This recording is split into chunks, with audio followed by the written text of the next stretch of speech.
Tinapos na ng Korte Suprema ang oral arguments kaugnay sa isang petisyon na kilalanin ng foreign divorce. Inihain ito ng isang Pilipinong may dual citizenship para kilalanin ng Pilipinas ang kanyang divorce na inaprubahan ng Amerika. Ngayon ang balita si Darlene Kai.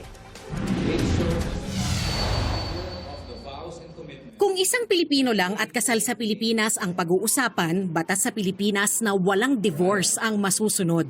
Pero kung isang dual citizen na hindi lang Pilipino kung hindi citizen ng Amerika kung saan may diborsyo. Yan ang pinagtalunan sa oral arguments ng Korte Suprema dahil sa hiling ng isang dual citizen na kilalanin ang divorce niya sa US.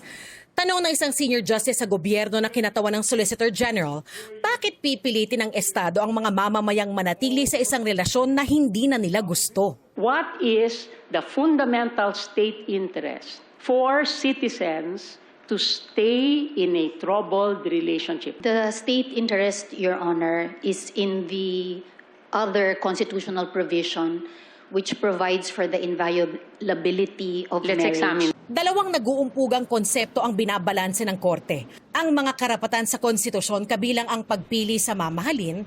Would you agree with me that our capacity to love and our choice of who to love and not love is a human right? Yes, Your Honor, it's part of one's autonomy. At ang tungkulin ng Estado na protektahan ang pamilya.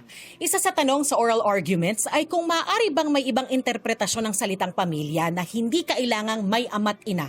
Halimbawa, kung single-parent household o kung nabiyudo na o kung same-sex couple na nag-ampo ng anak. Therefore, when we read family there, that is to be strengthened as an autonomous social institution, it does not mean only a married family, correct? Yes, Your Honor. Only a married couple with children, correct? Yes, Your Honor. Nauna nang sinabi ni Berberabe sa nakaraang oral arguments na umaasa naman siyang magpapasa ang Kongreso ng batas kaugnay ng divorce sa Pilipinas at pag-aralan muli ang family code. May 13 panukala naman na nakabinbin. Pero habang wala pang divorce, hamon ng isang mahestrado sa Estado, protektahan pa rin ang mga nagpapasaklolo gamit ang konstitusyon. If there is a possible interpretation of our Constitution and our laws, the kind of law that our people need for succor. Therefore, this court must not only stand by and say, dura lex sed lex, which means you are oppressed, we allow you to be oppressed. Binanggit din ni Leone ng komposisyon ng mga mahestrado ng Korte Suprema na maaaring representative o kumakatawan na sa maraming Pilipino. There are now 5 of us who are in a different kind of relationship. 2 have gotten annulments, 1 is divorced, 2 have chosen to be single.